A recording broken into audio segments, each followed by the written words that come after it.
자, 이번 주 접어들어서 어제 있었던 JTBC 노컷뉴스 뉴데일리 조사에서 문재인과 안철수 간의 지지율 격차가 10% 이상으로 벌어졌고, 홍준표, 유승민 두 보수 후보의 지지율이 미세하게나마 올라오기 시작을 했습니다.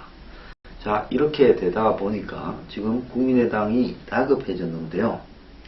박지원 대표가 안철수 네거티브를 확산시키라고 문재인 선대위가 지시를 했다라고 해서 검찰 수사를 촉구한다라고 발표했습니다. 자, 문재인 선대위가 영남 호남 유권자를 분리하고 특히 안철수 갑질, 부패 프레임 공세를 강화하고 의혹 검증 지속 등 비공식 메시지를 SNS에 집중적으로 확산하라고 지시하고 있다. 이렇게 말을 했는데요. 박 대표는 여의도 당사에서 기자회견을 열어서 안철수에 대한 온갖 네거티브 공작의 컨트롤 타워를 찾아냈다. 문 후보 선대위에서 생산된 네거티브 지시 문건을 입수했다라고 이야기를 했습니다. 자, 4월 17일 생산해서 국회의원과 지역위원장에 배포한 문건에 안 후보에 대한 불리한 뉴스가 지지율 하락을 견인했다고 평가하고 검증 의혹을 바닥까지 설파하라고 지시하고 있다. 안철수 깨끗한 줄 알았는데 알고 보니 갑철수, 부도덕, 금수저 등 홍보 지침을 내리고 있다. 뭐 호들갑을 떨어서 대단한 건 줄 알았는데요. 그냥 묻고 싶습니다. 안철수 선대위는 문재인 바닥까지 틀으라고 안 하고 또 그런 부분을 틀어서 언론에 적극적으로 홍보하라고 흘리고 그래 안 합니까? 서로가 지금 이 홍준표와 유승민은 아무도 검증하는 사람도 없어요. 이분들도 틀면 뭐 완벽하게 깨끗하겠습니까? 심상정도 검증하는 사람 하나도 없어요. 심상정이야 뭐 돈은 모르겠지만은 이념적으로야 틀릴 것도 있겠죠. 그래서 밑에 세 사람은 안 트는 이유는 당선 가능성이 없다고 생각하니까 문재인은 안철수를 틀고 안철수는 문재인을 틀고, 제가 뭐라 했습니까? 지난주에 이번 주부터 검증이 시작될 거고 검증이 시작되면 이미 좀 틀린 문재인보다 아직 안 틀리고 있는 안철수가 더 틀릴 거고 지지율이 한마디로 조정될 거다. 말이 조정이지 정치적으로 이야기하면 그냥 내려가는 거죠. 그러니까 이제 안철수 쪽에서는 문재인이 조직적으로 네거티브를 지시하고 있다라는 겁니다. 그래서 문재인 선대위는 댓글부터 문자 폭탄을 만들어내는 양념공장이고 문재인이 양념공장 사장이다. 즉 지난번에 누굽니까? 안희정 쪽입니까? 박영선하고요.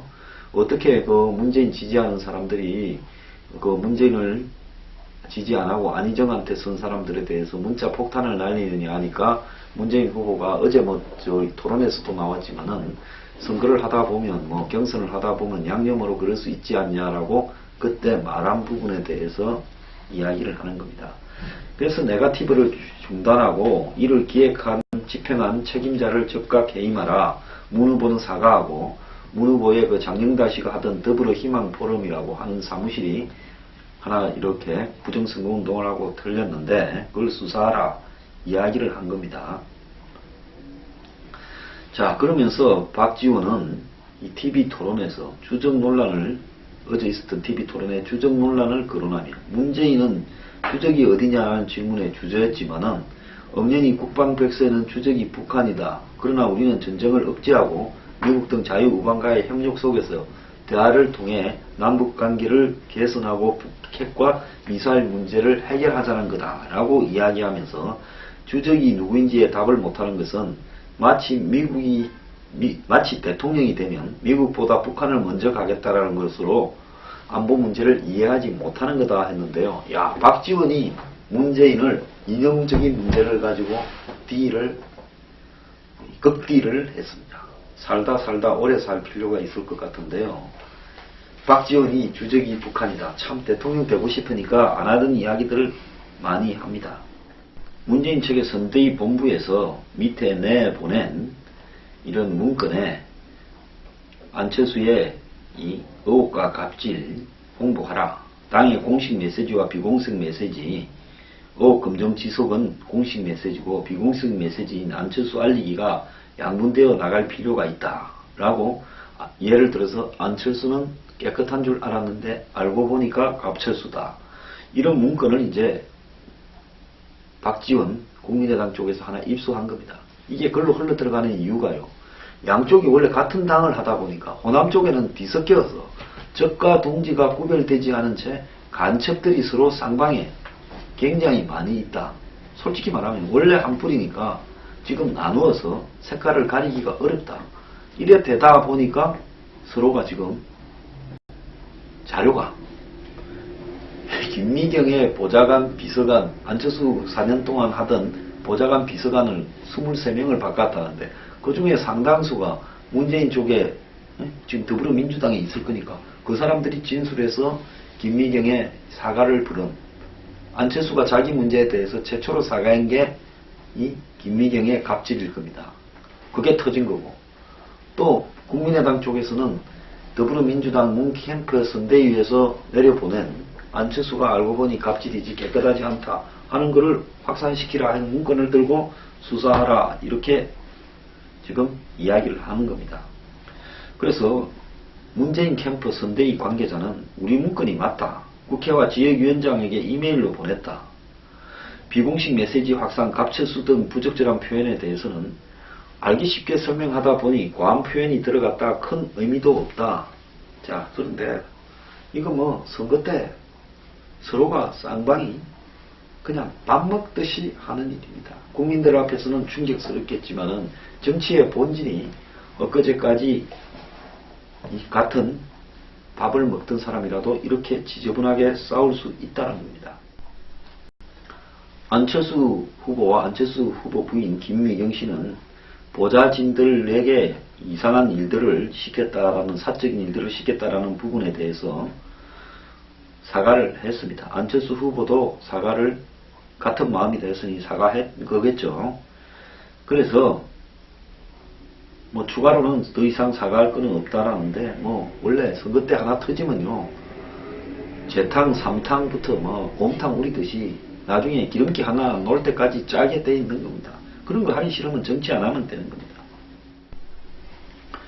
자, 김미경 씨가요, 뭐 인터뷰도 하고 적극적으로 활동을 하는데, 김미경 씨 인터뷰에서 이번에 이 보좌관 갑질에 좀 우려스러운 부분은요, 자, 일개 국회의원 부인이 사적인 일들을 이렇게 보좌관들에게 지시하고 시키는데 앞으로 대통령이 되면 어떤 행동을 하겠는가?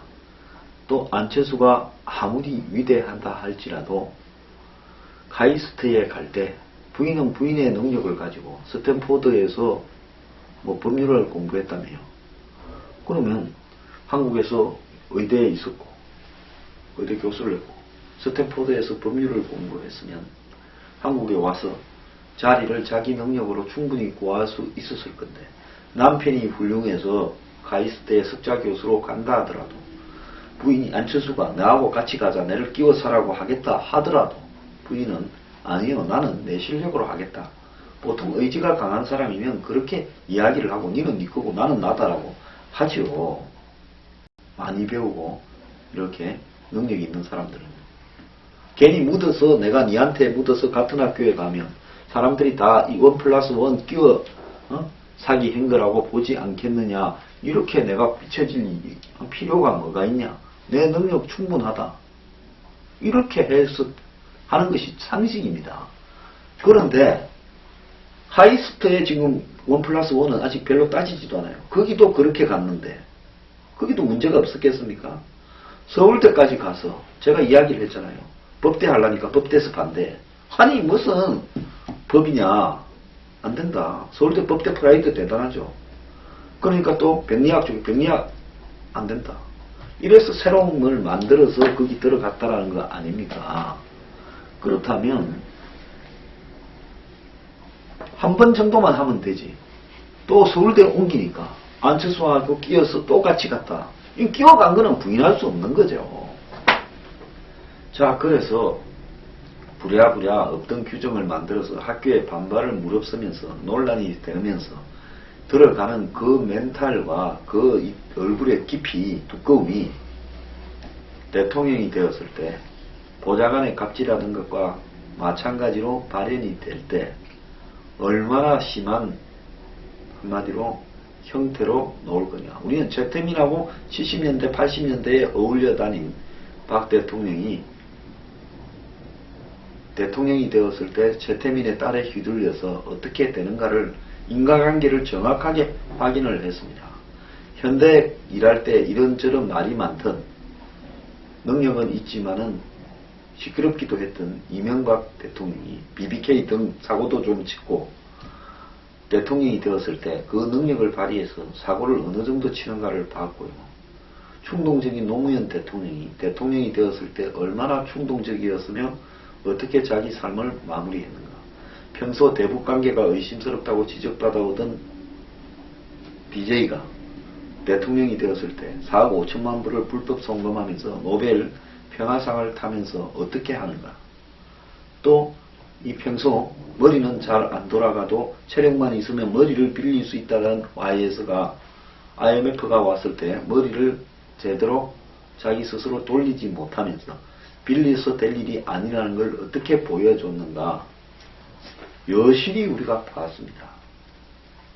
자, 돈을 땡겨갖고 부하들을 먹여 살리는, 옛날에 그랬잖아요. 군대 월급이 너무 작아서 부대에 뭐 물건을 팔아먹는다든지 또 돈 있는 재벌들이나 뭐 이런 사람들한테 돈을 받는다든지 해서 군인들은 그런 거를 갖다 밑에 그냥 전리품처럼 나누어주는데 익숙했습니다. 그게 결국 박정희 전 대통령, 전두환, 노태우 이 군인 대통령 3명에서 어떻게 됐느냐. 뻔하지 않습니까? 돈 떼서 나눠주는 거. 그러니까 평소 습관은 100% 권력이 생겼을 때 사고로 이어지게 된다라는 철칙이 있는 겁니다. 이 부분에서 김미경은 그냥 사과해야 될 문제가 아니라 학교를 그만둔다든지 명확하게 행동으로 보여줘야 될 부분이 있지요. 자, 문재인 후보 또한 마찬가지입니다. 자, 집에 가구가 좋은 게 필요하면 돈 주고 사면 되지. 돈이 없는 사람도 아니지 않습니까? 자, 그 제가 전번에 이야기했듯이 자기가 변호사 할 때는 평소 이 권력이 있을 때 알던 저축은행에 채권 추심 시효 연장을 하다가 이제 대통령이 되니까 그때 배워서 잘 아니까 이제는 채권 추심을 안 하고 다 탕감을 해주겠다고 180도 다른 이야기를 하고, 그리고 내 아들은 막 내 힘을 좀 좋은데 갔는데 그 과정에 있었던 이런 증거가 없으니까 뻗대기자 라고 하는 거고, 안철수는 공공교육의 강화를 주장하면서 어제 자기 딸이 초등학교부터 중1까지 한국에 다닌 것처럼 홍준표 후보한테 이야기를 하던데요. 엄격하게 말하면 이미 확인된 것만도 96, 97, 2년은 미국에서 다녔고, 그리고 2002년에 중학교에 입학한 직후 미국으로 바로 건너갔습니다. 중학교 1학년을 다녔다라고 말은 할 수는 없어요. 중학교에 입학을 한국에서 했다라고는 주장할 수 있겠지만요. 그래서 하고 싶은 대로 하고 살았습니다. 돈 있는 사람이니까 내 돈 썼다. 하고 싶은 대로 하고 살다가 그때는 대통령 올 거라고 생각을 안 했겠죠. 하고 싶은 대로 하기 위해서 회사 상장하면서 BW 이제 검찰이 무슨 시효가 끝났다 했으니 법적으로 문제가 안 되는데 기자들은 전부 저한테 와서 이야기합니다. 신주 인식근무 회사채 발행은 안철수가 지나치게 저가로 많은 양을 발행받았고 이 BW의 총 발행 가액이 이 법에 정해진 양을 초과했다라는 문제를 지적하면서도 도덕적인 문제라 그러면서 보도를 안 합니다. 대통령이 되는 사람이 자기 회사 주식을 상장시키고 과정에서 투자를 끌어들이는 과정에서 BW를 발행하는 과정에서 자기가 스스로 엄청난 지분을 가질 수 있도록 조정을 했다고 하면 대통령이 되었을 때 국가의 정책이 돈이 얼마나 되는가, 한마디로 환율 정책 하나에 이자 정책 하나에 엄청난 돈들을 이 왔다 갔다 한다는 걸 알고 정책 발표 하나에 어마어마한 돈들이 한국 전체에 왔다 갔다 한다는 걸 안다면 어떤 일이 벌어질 수 있을지 전부 예상한 대로의 사고를 치지 않았습니까? 그렇기 때문에요. 이 후보들이 정신을 차리려면 언론들이 완전히 더 물고 뜯어서 무릎을 꿇고 사과를 해야 진짜 집어럽게 못 준다라는 말이 사실이 아님을 확인할 수 있는데, 이런 식으로 지나가듯이 씩 사과 한번 한다고 끝났다라고 되는 게, 그렇게 해서는 안 된다는 겁니다. 요즘 또 리얼미터가요, 국민의당이 고발한다 그러고 리얼미터는 유감스럽다 하는데, 그 고발 내용이 여론조사에서, 그러니까 이 문재인과 심상정이 합치고, 그리고 안철수와 홍준표, 유승민이 합치게 되어서 1대1이 될 때 여론이 어떻게 될 거냐라는 부분을 이런 설문을 했다라면서 이 국민의당은 이 부분에 대해서 리얼미터를 선거법 위반 혐의로 고발을 했습니다. 지금 아마 남은 기간에 더욱 더 심한 네거티브화 할 수 있는 카드는 안철수, 문재인, 안철수 양측이 다 쓸 겁니다. 자, 그럼 여기 검정에서 자유로워진 홍준표하고 유승민은 뭘 해야 되겠습니까? 심상정은 뭘 해야 되겠습니까?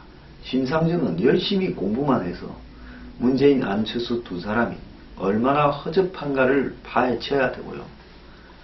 홍준표, 유승민 두 사람은 안보 문제에서 이 두 사람이 얼마나 허접한가, 또 경제 문제에서 이 두 사람이 얼마나 경제나 복지, 사회 문제에서 뻥을 치고 있는가를 까발려야 됩니다. 자, 그러려면 다니면서 악수는 절반만 하고 절반은 열심히 공부도 좀 해야 되고, 밤을 새워서 공부도 좀 해서 다음 날은 공격도 해야 됩니다. 밑에 사람한테 맡긴다고 선거운동 되는 거 절대 아닙니다. 선거판의 90%는 다 건달입니다. 건달들, 양아치들이 모여서 춤추고 그냥 다니고 악수하고 하나만한 소리 2, 3분 한다고 국민들 표가 오지는 않습니다. 어려운 사람은요, 죽을 각오로 상대 숨통을 끊어야 선거에서 변화의 계기를 마련할 수 있는 겁니다. 자, 앞으로 더 추악한 모습을 한 20일 더 볼 겁니다.